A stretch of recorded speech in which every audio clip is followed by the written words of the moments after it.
you should never do drugs, kids. You should never do drugs. Okay, I'm only doing books.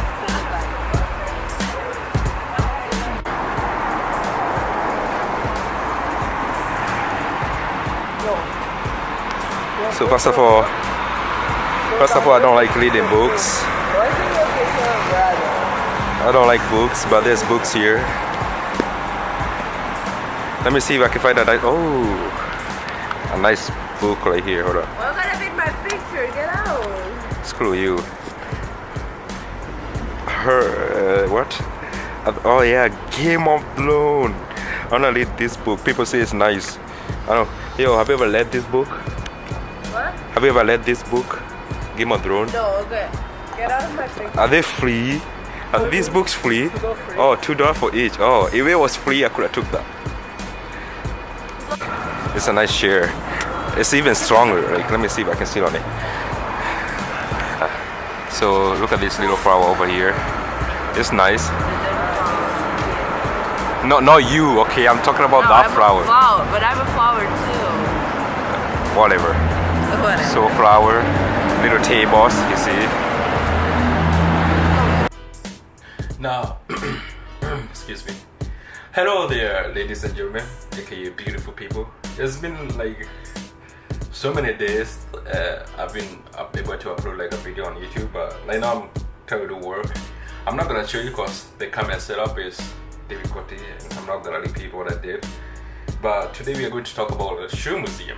I just want to say like this shoe museum is so special. Like when I went there outside, like you can't tell it's a shoe museum, but also like there's some displays where there's some shoes there outside, but you can't, like from outside you can't tell it's a shoe museum until you go inside, or you think it's like a shoe shop or something. But that museum, we went there with my English class. I just want to say like my English class was, you know, cause English is like my second language and I'm trying to learn how to speak English much better. But although I know how to speak English, it doesn't matter. I know how to speak, but that was my English class. So you know, we traveled to see the shoe museum, about shoes, the history about shoes, all that stuff. And I saw like some shoes there are so expensive. Like this one shoe, like it was so, I don't know how, I think it's the way it's built, that's why like it's so expensive, or it's hard to get, or it's from another country or something. But the way it's built is like $380. I don't know, but those shoes, I don't know if men wear those or women, cause I can't tell how they look like. But $380 for those shoes, damn. That might be like a investment right there. If they have those type of shoes there, like they are costing $380. Tell me, what about all other shoes that are surrounding that building? So that means that building is full of shoes that are expensive. That'd be so cool. So for those people who are not allowed, you can do your thing. Don't be a thief. That's bad. But as we were continuing, there was this lady, I don't quite remember her name, but she was like the tour guide. Like I think she was a manager there or something, but she's the one who was telling us about the history about the shoes, about the woman who opened that shop and her husband. And I'll let her take it over. Go right ahead, woman. I mean, woman. I think we're just in different galleries. But before we do that, we just want to give you a bit of an intro about the museum. So the Battersea Museum is really interesting because it's a museum all about shoes. Have any of you ever been here before? A couple have been here before. Have any of you ever been to a shoe museum before, other than this one? No. Yeah, there aren't very many in the world. There's a few, but they tend to be a little more specific to one type of shoes or one culture of shoes. This is probably the world's most comprehensive and large collection of shoes in the world in any museum. And it was all started by a woman named Mrs. Sonia Bada. So Mrs. Sonia Bada was from Switzerland, and she was studying architecture at university when she met Mr. Thomas Bada, and they got married. And at that point, when you got married, you usually didn't continue university. It was the 1940s. So she went and joined the company, but she still wanted to be really involved, and she had this interest in design. So what she did is, as they traveled around the world with the company to open new stores and new factories, she would look at the shoes everyone was wearing in different countries, and she started to collect those shoes, because she wanted to maybe design shoes that would appeal to those markets, sort of westernize a version of their local shoes. So she'd collect and collect and collect, and she did that over a period of many years, and eventually she had this collection of 1,500 shoes just in her home. And she had this amazing collection of things from all around the world. And they were in her house, they were in her children's playroom, they were in the basement, they were all over the house. It was just too many shoes to have in the house. So she had a friend of hers over one day who was an anthropologist and who looked at this collection and said, wow, these are amazing. You can tell so many stories about the world, about different people with these shoes. Maybe you should open a museum. So, being a really determined woman that she is, that's what she did.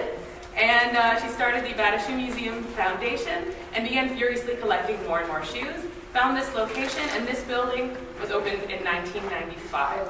The building was designed by Raymond Moriyama. He's a really famous architect. He's designed a number of buildings in Toronto. And if you look at it from outside, I don't know if you noticed coming in, but if you look at it from across the street, it kind of looks like a shoebox.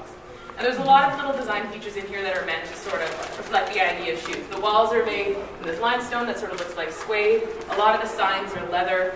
There's all these sort of little shoe hints throughout the museum.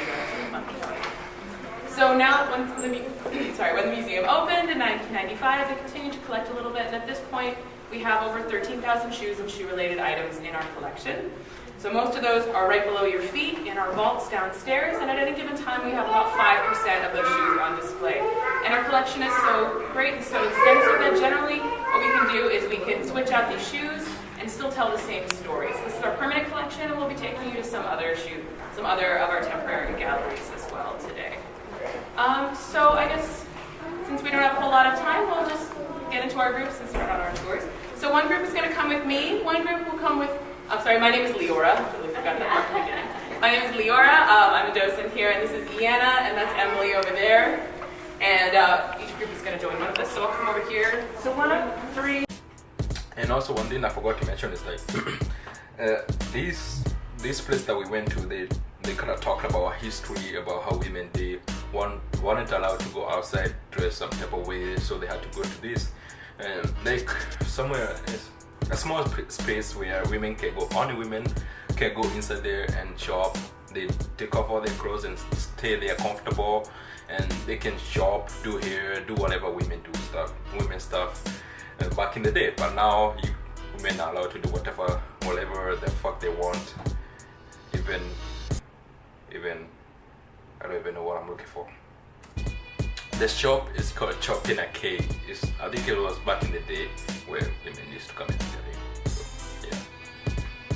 The next place we have to go is another museum is located. I don't know where that museum is located, but I'll show you where it's located on the YouTube video. I don't know.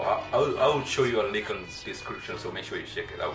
But this location it was so nice. I want to go back there because we went there and the sounds were so perfect. I think it's a fish museum or all those old animals things, I don't know. No, like those old animals, ancestors or something like that.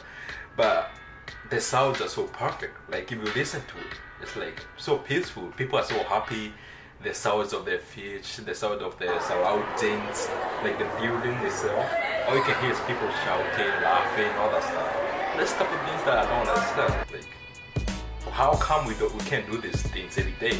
How come we cannot be happy every day and help each other, get to understand each other? Don't judge people by how they look. I don't know why can people not do that. Every time I go to a park, I know this is not about the video but still, every time I go to a park and I see dog playing aloud, I see different dogs, like different colors, all that stuff, different breeds, and they're all playing together, and there's nothing wrong with that. But people cannot come together and start playing like that. I don't understand. Except sports, soccer, all that stuff. But we are talking about real life in general. Like there's so many people out there who are suffering and no one give a damn. But remember, this one thing I made up is called dogs live for free, but people live to pay. Like people have dogs in their house and dogs shit everywhere. You have to pick up their dog, they shit, you have to take care of them, you have to take them to the hospital. It's like kids. But animals, you have to take care of them, everything. But humans, there's people who are homeless out there and they're asking for change and people are, passing by, calling them names, all that stuff. I don't understand. Like, what is this? We are all human, we should care about each other. But I want you to take a look at this, like this brain. Like look at that. That's a hugest brain. Like how is that possible? That's a brain of let me see. Let me go back. I think it's a whale.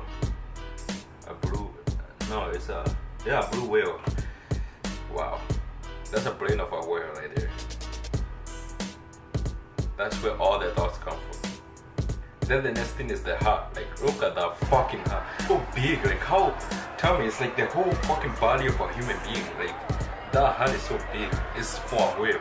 And the cool thing is, like, on that place, like, where you can go, is like you can have like headphones and listen to how many beats a shark or a whale can take. Like, I don't know how long it can take, but a whale shark is like, then it's take like forever. Oh my god.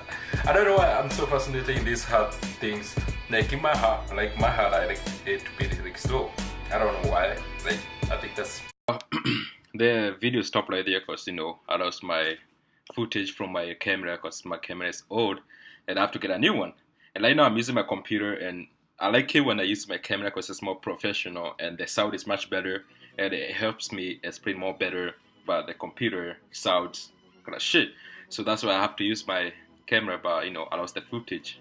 And I don't want to repeat because I have other things to do. Right now I'm kind of busy. Well, that's all I want to say. Thank you for watching the video, and make sure you come back for next time because I have more things to show you guys. So make sure you subscribe and give me the thumb up. Next time on The Focus, peace.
Get